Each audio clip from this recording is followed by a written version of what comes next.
네, 오늘 아주 귀한 손님 모셨습니다. 더불어민주당 최고위원 후보로 당당히 예선 통과하시고 본선에서 열심히 경주 중이신 우리 김병주 후보님 어서 오십시오. 네, 안녕하세요. 기호 1번 김병주입니다. 민주당 기호 1번. 네네. 넘버원 최고위원. 아니 기호도 1번이고 넘버원 정당이고 또 넘버원 최고위원. 우리 김병주 후보님 모셨습니다. 정말 뵙고 싶었고요. 정말 민주당 당원들 중에 김병주 의원님 안 좋아하는 분은 아무도 없는 것 같은데요. 이렇게 득표로 이어졌으면 참 좋겠다는 생각도 들고 말이죠. 이재명 대표하고 같이 이재명 차에서. 대표님 차에서 하는데 그때 제가 기호 1번이잖아요. 1번 하면서 찍고 빨리 인스타에 올리라고 이게 시그널이라고 독촉하셔갖고 인스타에 올렸던 기억이 납니다. 이재명 대표께서 올려라 이렇게 하신 제가 거예요? 이거 1번 빨리 올리라 독촉을 오히려 저한테 했어요. 이거 시그널 요새 이재명 시그널이 중요하다는 이거 시그널 빨리 올리라고 오히려 주시고요. 저는 저 사진 보면서 느끼는 게 정말 이 위기의 시대에 김병주 후보는 정말 민주당에게도 이재명 대표에게도 너무나 필요한 분이다 이런 생각을 해봤습니다. 네, 아이고 고맙습니다. 그 이야기는 또 차츰 또 나누도록 하고 우선 왜 의원님 그 최고위원 선거에 나오시게 되셨어요? 네, 사실 지금 아주 절박하고 사명감, 책임감 때문이죠. 윤석열 정부 들어와서 폭정과 폭주로 대한민국의 많은 부분이 후퇴하고 있잖아요. 이것을 바로 세워 있고 폭주를 멈춰야 되겠다는 절박감. 그리고 이제 이재명 정부를 만들어야 된다는 어떤 사명감과 책임으로 나왔습니다. 그래서 제가 사실은 나가면은 이재명 정부 만들 수 있다라는 확신을 갖고 있어요. 왜냐하면 저는 중도 확장성이 높잖아요. 그렇죠. 주문을 점령하는 선봉장으로 써달라고 지금 호소하고 있습니다. 굉장히 적재적소라고 생각이 드는데 지금 보수는 안보는 보수 정당이다. 이게 뭐 근거도 없는 건데 그동안 이제 널리 사람들에게 인식되어 왔지만은 얼마나 그 무능한 그런 세력인가 국가 안보에 있어서는 그런 것들이 지금 국민들에 의해서 하나하나 확인되는 와중에 사성장군이신 우리 김병주 의원님이 민주당에 그것도 이재명 대표 곁에 있다는 것은 이거는 집권 가능성을 크게 높이는 하나의 어떤 촉매제가 될 것 같다는 생각이 들었습니다. 네, 그렇습니다. 사실 제가 국회의원 지금 재선인데 지난 4년 동안 그전에는 민주당의 취약점이 안보라고 프레임을 씌워왔어요. 사실 민주당 잘해왔는데 그런데 제가 들어온 이후에 민주당의 취약한 안보가 이제 강점으로 변모했고 대래 국민의힘이 안보가 취약해요. 동맹도 구분 못하는 당이니까 정신 나가서 동맹도 구분 못해서 한국과 일본 동맹이란 단어를 쓰는 정신 나간 국민의힘 그래서 그런 상황이죠. 국방위원회 계실 때 저쪽도 이제 별단 국회의원들이 꽤 있잖아요.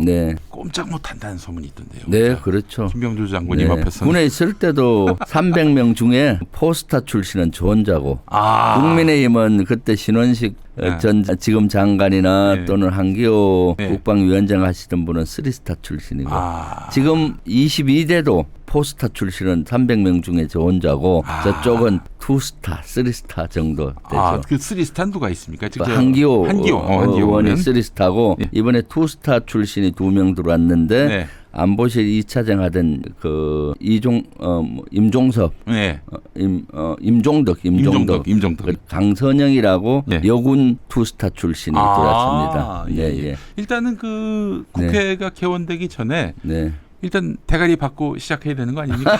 군에서도 계급이 중요하듯이 왜냐하면 포스타가 바라보는 세상과 안보는 아주 넓죠. 그런데 투스타는 제한되는 면이 있으니까 국방위에서도 그동안 저한테 꼼짝 못하는 것이 지식의 비대칭이 있어요. 훨씬 제가 지식이나 정보가 훨씬 많고 생각하는 범위가 넓고요. 짬의 문제가 아니라 이 지식의 안목의 문제가 있다. 그리고 또 저는 한미연합사 부사령관과 한미 지상구성군 사령관까지 했으니 미군들까지 지휘를 해봤잖아요. 아, 그러네. 그러니까 그쪽에서 오신 분들은 그런 분들이 거의 없어요. 예. 미군을 지휘해본 경험 있는 분들이. 뭐 극우 집회 예. 나가가지고 붕짜자 붕짜나 하고 말이죠. 그러니까. 예, 선동이나 하고. 네. 알겠습니다. 국방은 선동의 도구가 될 수는 없는 건데 한심한 그 국민의힘이고요. 자, 그렇다면은 지금 이 시점에서 민주당에서 왜 김병주 리더십이 필요한지 좀 말씀해 주시겠어요? 그럼요. 지금 우리가 정권을 찾아오는 것이 가장 중요하다고 봐요. 그렇습니다. 정권을 찾아오려면은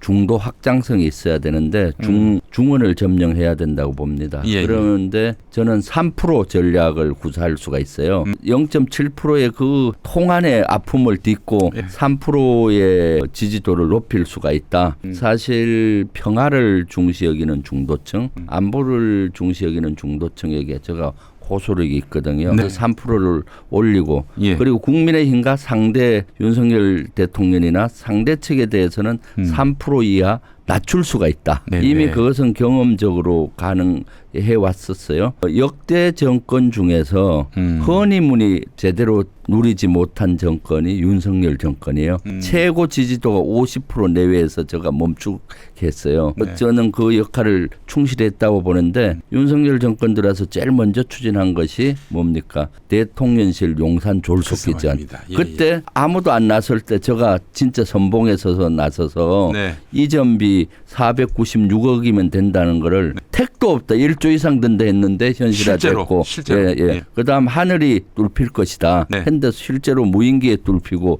오물풍선에 뚫히고.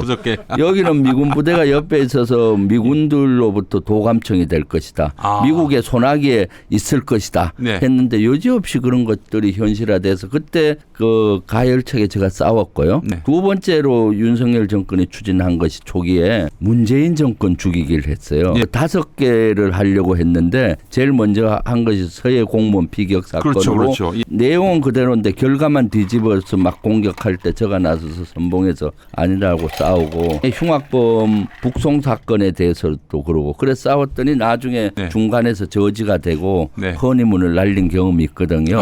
제가 누구보다도 윤석열 정권의 취약점을 잘 알기 때문에 3%를 내리겠다. 역시. 그러면 플러스 마이너스 6% 차이잖아요. 예. 그러면 정권 찾아올 수 있죠.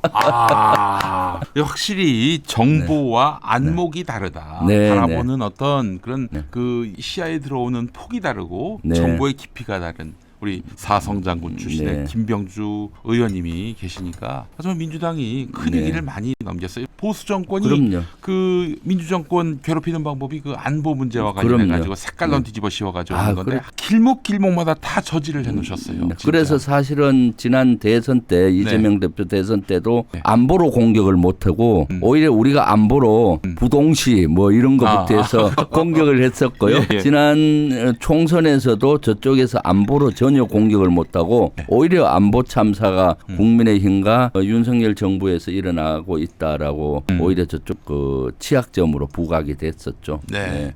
이 위기의 시대에 김병주 의원님의 그 리더십과 또한 어떤 이 세상을 바라보는 안목, 특히 한반도 정세와 관련해서는 그 누구보다도 깊이 있고 또 넓은 어떤 그런 식견을 지금 보여주고 계시는데 오물풍선이 날아들고 네, 또 그렇죠. 우리는 삐라를 뿌리고 그 확성기 방송하고 확성기까지, 있고요. 네. 지금 전쟁 우려 갖고 계신 분들이 많이 계신데 네. 어떻습니까? 지금 의원님? 실제로 전쟁의 먹구름이 밀려오고 있다는 느낌을 받아요. 지금 무력 충돌이 우려되고요. 지금 확성기 계속 틀고 오물풍선 날아오고 긴장도가 높아가고 있잖아요. 이대로 가면은 무력 충돌이 예상되고 국지적인 전이 일어날 수가 있죠. 왜냐하면 북한은 확성기 방송에 대해서 직접 조준 사격을 한다면은 우리가 또 대응 사격을 하게 될 거고. 그러면 이제 국지전 정도가 아니라 심리전을 넘어서 무력 충돌까지 갈 수 있다. 그래서 미국도 이걸 되게 우려해요. 더 이상 긴장 고조하면 안 된다. 긴장 완화하라는 게 미국의 생각이도 해요. 그래서 지난번에 유엔 사령관 라카멜라 장군이 신원식 장관 만나서 더 이상 긴장 고조하지 말고 완화를 부탁했다고 전에 듣고 있고요. 지난 3주 전에 제가 미국에 갔었어요. 우리 국민의힘 여당에서 가니까 우리 민주당에서 의원단이 같이 가서 한반도의 평화를 만들어야 된다. 전쟁은 안 된다. 그런 메시지를 전하기 위해 갔는데 있었는데 미국에서도 한반도에서는 더 이상 긴장 고조하면 안 된다. 그런데 윤석열 정부는 계속 긴장 고조를 시키고 있는 지금 거죠. 미군의 뜻과 미국의 뜻과 배치되게 지금 행동하고 있는 겁니까? 네, 그렇죠. 어이구야. 왜냐하면 지금 사실 물론 도발하는 북한이 가장 큰 유탄의 대상이지만은 거기에 맞대응하면서 위기를 관리해야 되는데 윤석열 정부는 위기 관리는 고조하고 위기를 같이 고조시키잖아요. 이런 것들은 그동안 지지도가 낮으니까 다른 데서 돌파구를 찾는 옛날 독재 시대 때 했던 방식의 그런 우려를 하고 있습니다. 사실. 네. 자, 지금 그렇다면은 윤석열 정부로서는 왜 그렇게 나오는지는 대략 짐작은 됩니다. 왜냐하면 지금 국내적으로 보면은 너무 코너에 몰리다 보니까 어떤 비판과 질책을 회피할 목적으로 이렇게 외부의 침략을 이렇게 끌어들이려고 하는 것 아닌가 하는 그런 짐작이 되는데, 근데 이거는 저 국민들이 바라는 바가 절대 아닐 텐데 말이죠. 그리고 아직도 정신을 못 차리고 있잖아요. 왜냐하면은 보십시오. 오물풍선의 그 오물 이런 것들이 이번에는 대통령실 경내에 떨어졌어요. 경내에. 그날 저녁에 뭐 했어요? 대통령이 여당 지도부 불러다가 만찬하고 그러잖아요. 아, 그렇죠. 그것은 경호작전 실패고 경내에 만약 그것이 오물비라고 오물 뭐 그런 것들이니까 망정이지 실제 화학 물질이라든가 또는 폭발물이었다면 어떻겠습니까?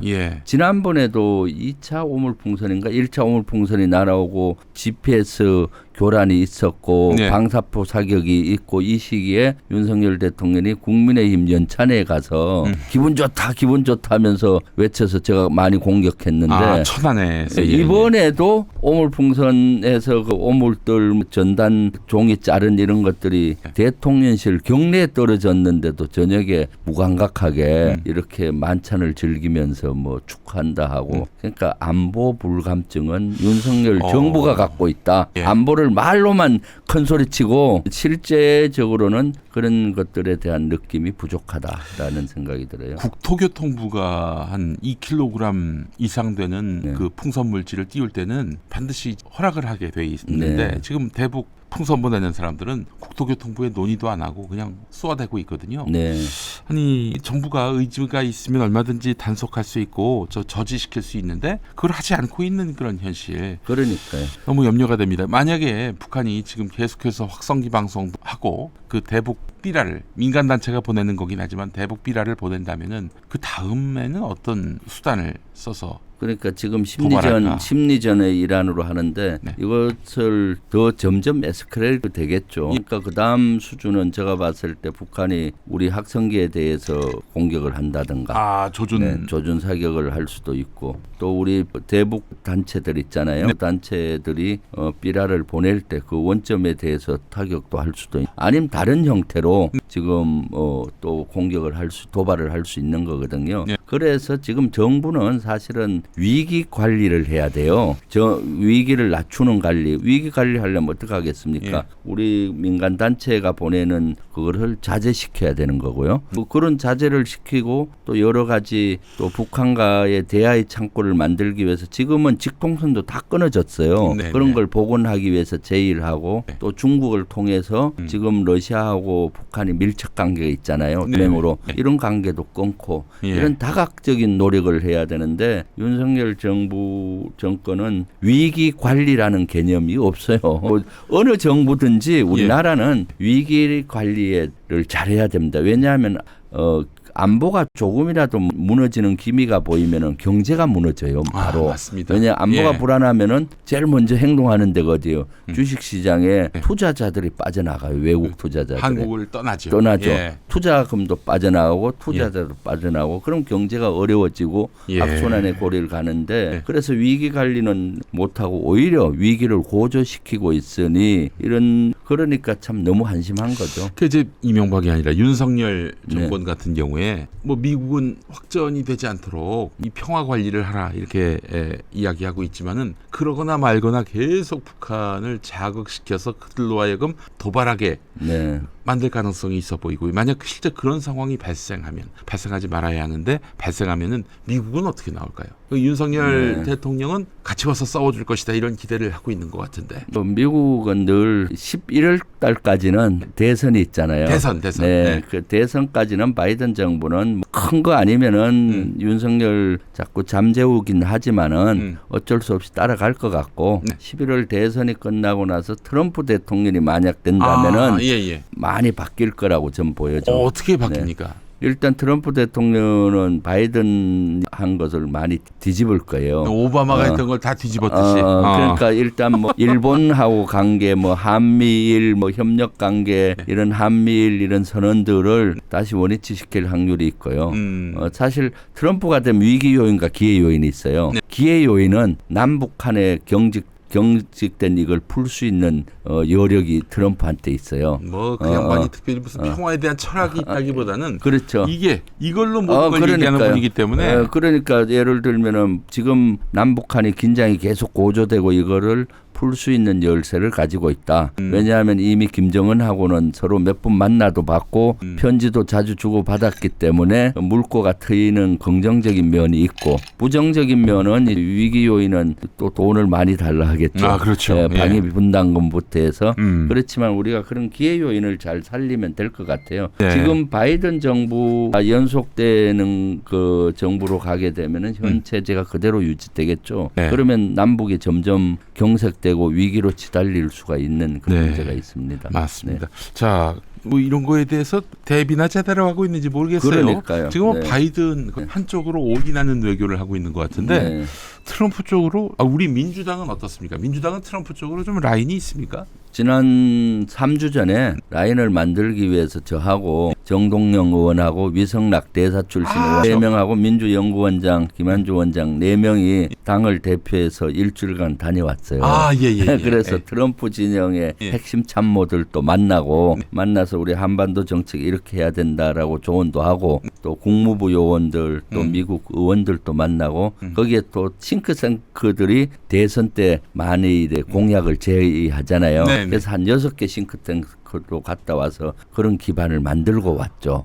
이거 여당이 해야 될 거를 야당이 지금 나서서 한 겁니다. 귀중한 일을 하고. 그리고 갔다 와서 이재명 대표하고도 한 2시간 가까이 앞으로 어떻게 해야 될 것이냐. 바이든이 됐을 때 시나리오. 그다음 그 당신 바이든이죠. 트럼프가 됐을 때 특히 될 확률이 많으니까 어떻게 해야 되겠다. 뭐 이런 여러 가지 논의도 하고 했죠.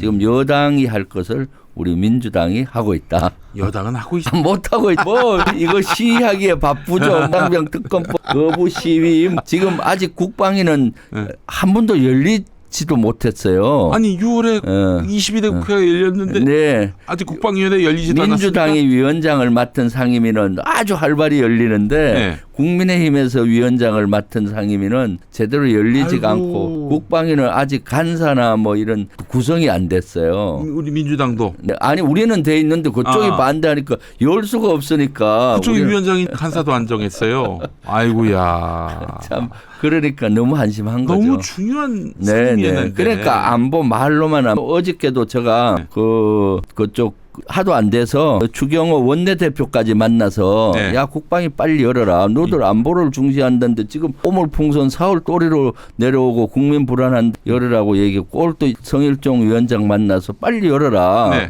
했는데 아직까지도 뭔 얘기하는가 하면 저보고 한일 동맹 사과해야 열겠다고 엉터리 같은 소리. 국민의힘에서 왜 사과합니까? 국민의힘에서 이미 사과를 했는데 이미 그래서 자기들도 뭐 문구 수정하고 뭐 그랬잖아요. 했는데 뭐 사과를 해야 열어야 된다고 그랬더니 오늘 아침에는 조금 바뀌었더라고요. 뭐 열 수 있는 명분을 달라. 명분은 무슨 명분이야? 무조건 열어야지. 국민의 요구인데. 것을 보면 아니 집권 여당이 이렇게 그 국정을 발목 잡는 경우는 처음 봤어요. 그러니까요.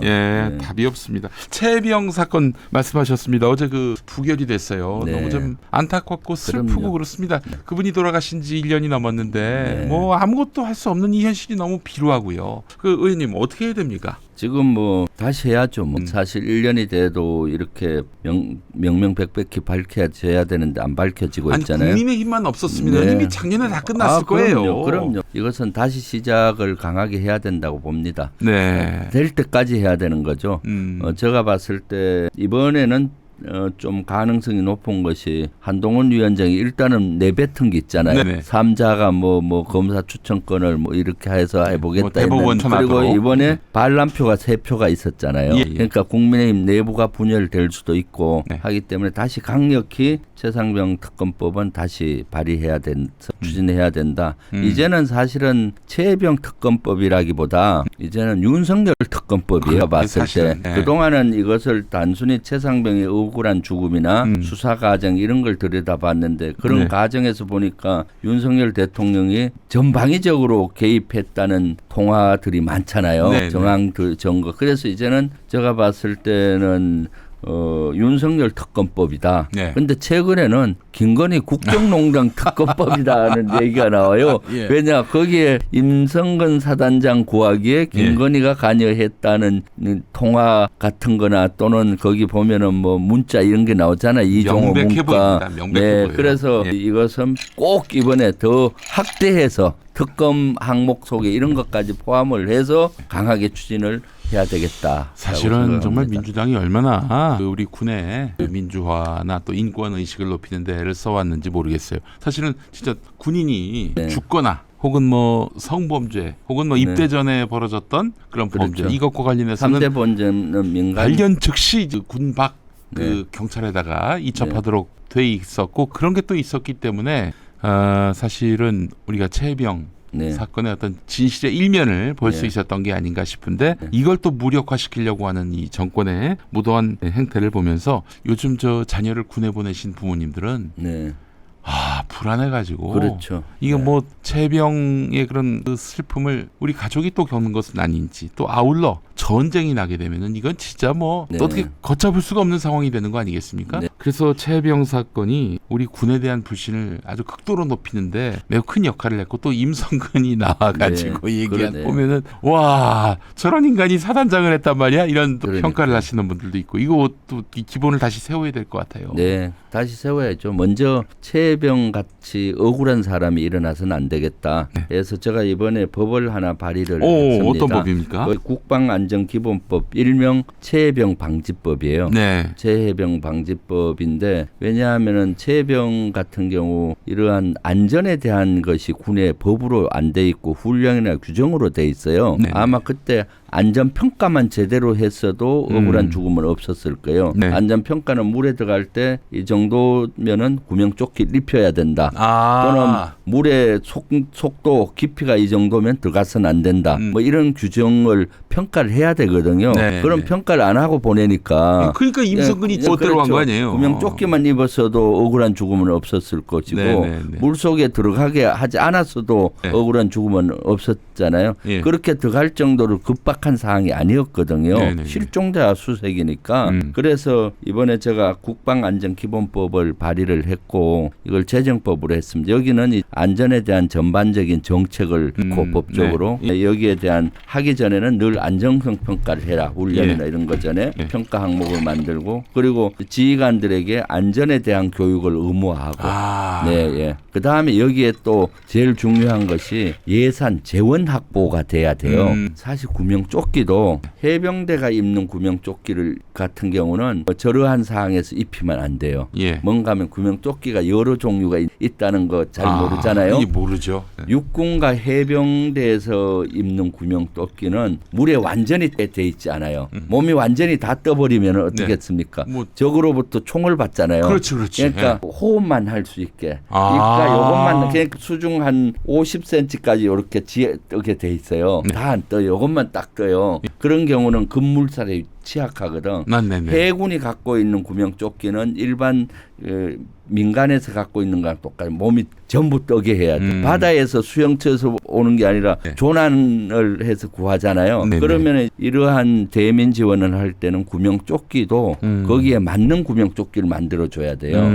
그런데 지금 군에서는 전시에 쓰는 이런 것들을 그대로 쓰거든요. 네. 효과가 적어요. 그래서 이런 재원 확보까지 포함하는 법을 넣어서 이것이 본회의를 통과하면은 훨씬 더 안전하게 요거 또 포인트일 것 같은데요. 네, 군에 네. 자녀 보내신 분들한테 네, 그렇죠. 사성장군 김병주 의원이 네. 이런 안전기본법을 만들었다 하면은 네. 이건 뭐 사실 그분들에게 믿음과 또 이런 어떤 그런 네. 안도감을 줄 수 있을 것 같아요. 그럼요. 제가 요거 지난주 발의하면서 7월 19일 날 최혜병 순직 1주기를 맞이해서 발의를 했는데 네. 언론이 주목을 안 해요. 많은 기병민 분들이- TV가 예. 주목하고 있다. 참 고맙죠. 많은 분들한테 사실은 정말 큰 관심사인데 그렇죠. 정치권은 가만히 앉아가지고 뭐 네. 정쟁만 일삼는다 이런 식으로만 보도하고 말이죠. 네. 얼마나 훌륭한 민생 대책입니까 이게. 이거 좀 홍보 이런 포인트로. 것들이 사실은 민주당이 하고 있는 겁니다. 네. 민주당은 민생, 네. 안전 네. 이런 것들을 법으로 뒷받침하기 위해서 엄청 노력하고 있습니다.